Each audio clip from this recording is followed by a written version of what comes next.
O yan guys, good evening sa ating lahat. Ako'y nagluluto ng lauyan ng paa ng baboy. Yan o, may sibuyas na white.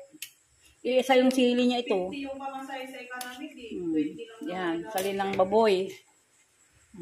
Ay, walang ilaw. Sorry po.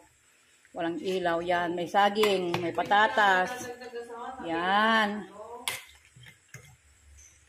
O yan o. Uy! Sarap na oy! Yan po, ang aming ulam. Lauyang paa. Yan. Mami, dadala lang kita bukas. Mami, Yan, o. Yan, may saging po yan. O, yan. At paa ng baboy. Yan na po. Yan ang ulam namin po. Yan. Yan. Dagdagan natin ng guys, yung